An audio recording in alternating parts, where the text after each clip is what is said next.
Hi,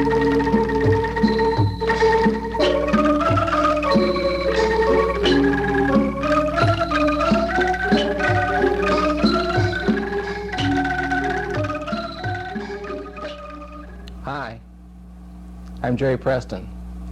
I'd like to show you some films that I made in Bon Chieng, Thailand.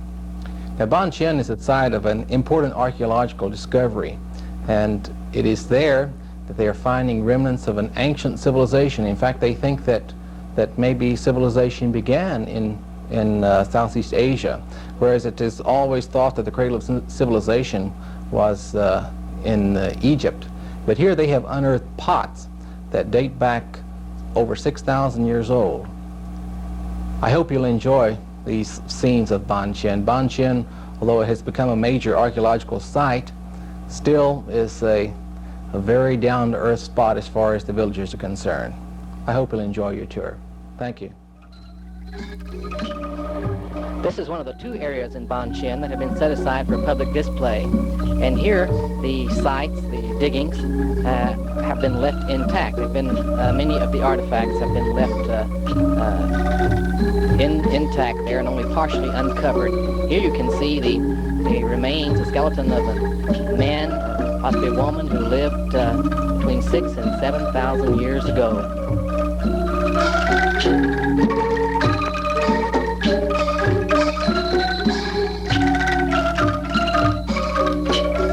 One of the things that has really been amazing about this discovery is the fact that these pigments are made from earth dyes, and they have retained their color for these thousands of years. And many of these items have actually been carbon dated, and some of them are even as old as 10,000 years.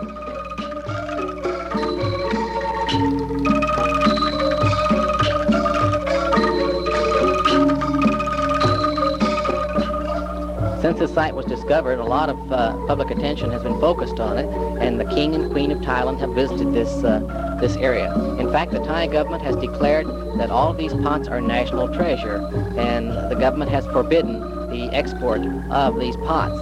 Now, the local villagers can't seem to understand why they can't sell pots that they dig up in their own backyard, and so you can still buy the pots in Thailand.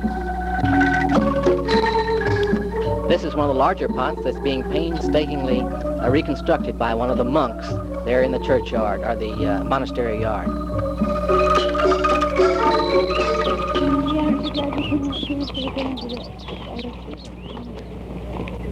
These are two Air Force officers. One is Ron Wong, and the other one is one of the WAFs there at Udorn.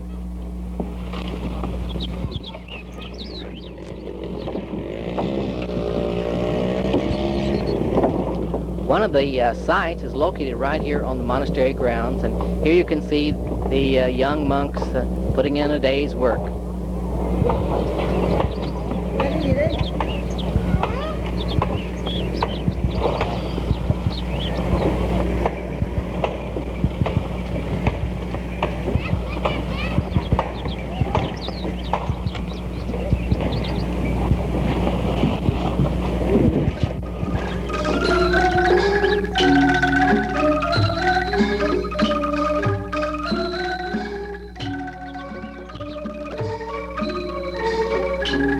Now, this lady is not weaving Thai silk, but she's weaving Thai cotton. And she has quite a garter on her neck there, but doesn't seem to let it interfere with her serious business of weaving.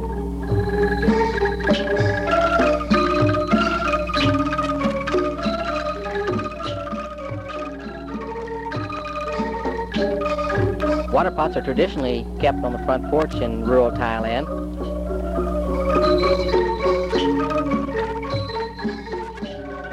Beginning price. That's right. But this one has no. This has no.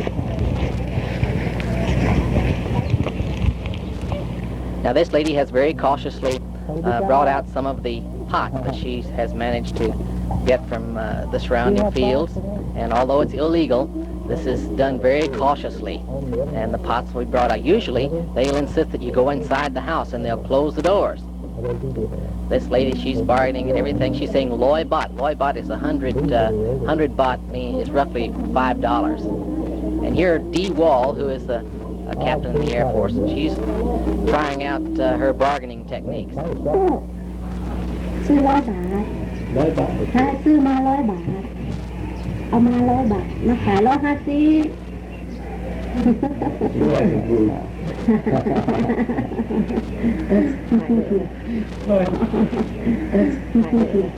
150แพงมาก ไม่แพง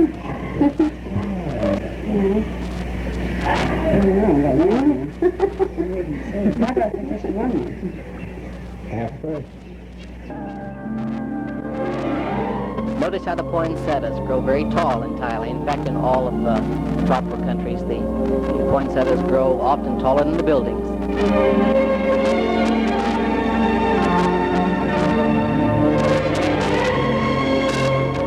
Tucked over between some houses in the village is the second site. It's not nearly so rich in pottery as the main temple site. But this is where you do most of your buying. Now, we went inside this house, and these people insisted on closing the door and then locking it. And in come all these different little ladies with their little sacks and covered boxes and covered baskets. And then they began putting their wares out on the floor. And they will usually start out at some ridiculously high price and will then come down if you bargain long enough. 650 650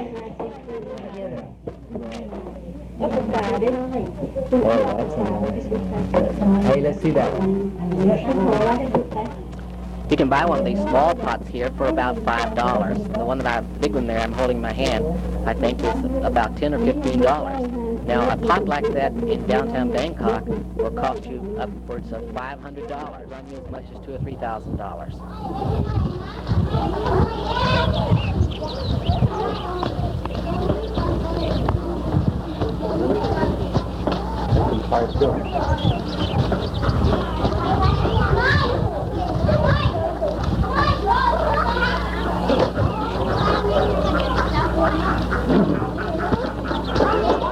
Should be dirty, Arthur. This lady. The well here seems to be the center of activity, and apparently it's where all the washing is done, and probably the bathing too.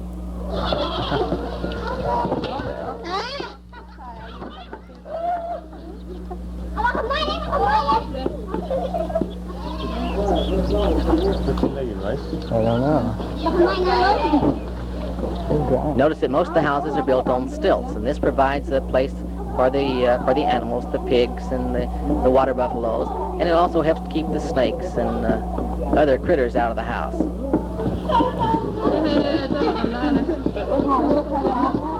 And here is the Thai cradle, a very effective way to put the children to sleep. Everywhere that I went, I attracted a crowd with my movie kids, followed me everywhere that I went.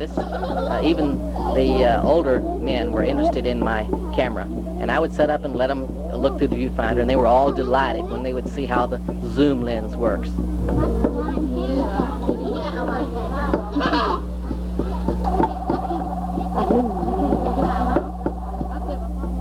Notice the pot there on the pole. That is for the traveler who comes by and gets a drink of water. And this gesture on the part of the owner then earns merit for him in the Buddhist religion. Even television comes to Thailand, to the primitive villages, and wouldn't you know, a bamboo pole serves as the antenna for the television. This lady is taking her siesta, but she has a prize pot there for sale. This lady has the black teeth, which is caused by the betel nut, chewing the betel nut. This gives them a mild narcotic kick, and in some places it's considered, though, fashionable. Now, here's one of the novice monks who is sounding the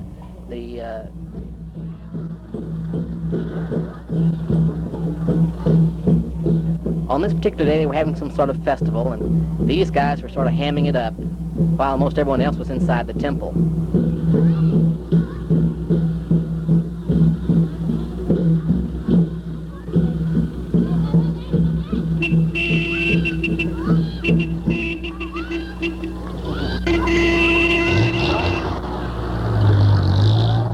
This lady is carrying a handmade parasol that's made of paper. And here's the local barber shop. I really couldn't believe some of the pinups they had on this barber shop. But apparently the Thai men like about the same things that the American men like. This is Mark Guillory, one of the majors there at the base.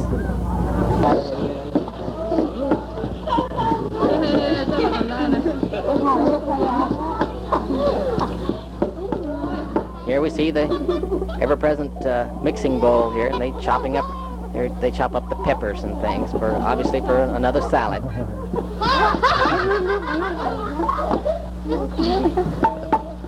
This little gal wasn't too impressed with this movie camera and the poor old gray-haired fellow who was operating it.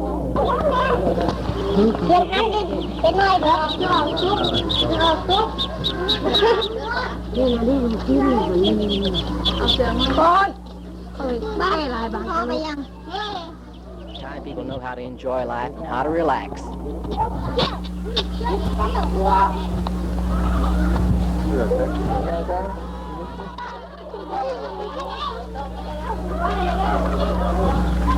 I think awful lungs can do that. Once again, we see one of the natives with her loom. Now, this one is actually a little more sophisticated.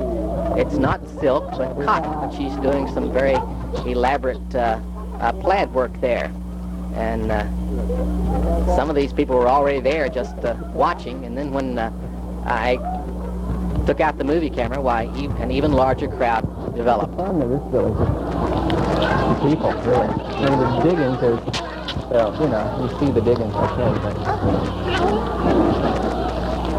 this is the main drag, I'm just amazed by the infinite patience that these people seem to have with a boresome task like this. Really. That's out the window.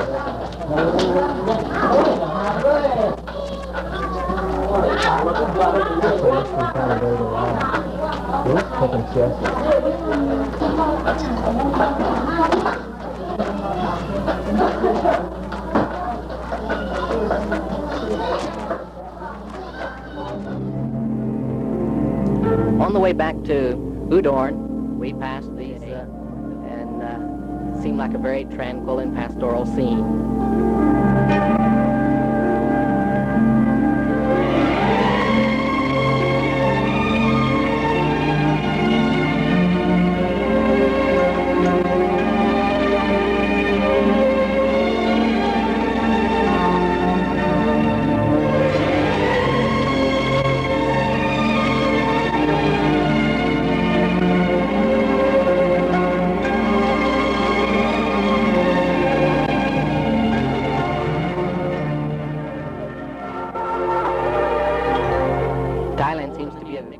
See a very nice highway here and a lot of automotive traffic, and yet the old faithful water buffalo can be seen everywhere.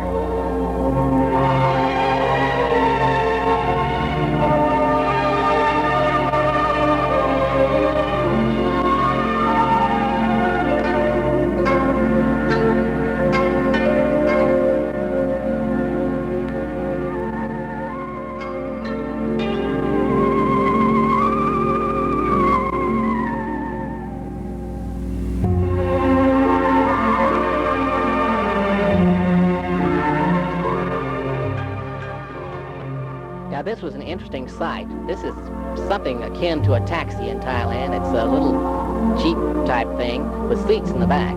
And these people had been to some sort of wedding, and there must have been 50 or 60 of them. And they all tried to pile into this tiny little taxi. Well, the thing struggled and then just belched out a huge cloud of black smoke and died. And so they all got off and had to flag down some other means of transportation.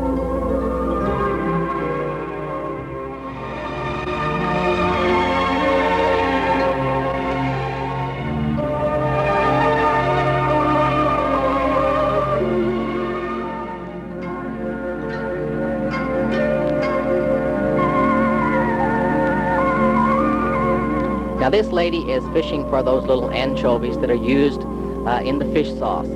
She picks them out of her little sieve here and puts them into a little basket there that, well actually it's a little vase that is woven out of straw.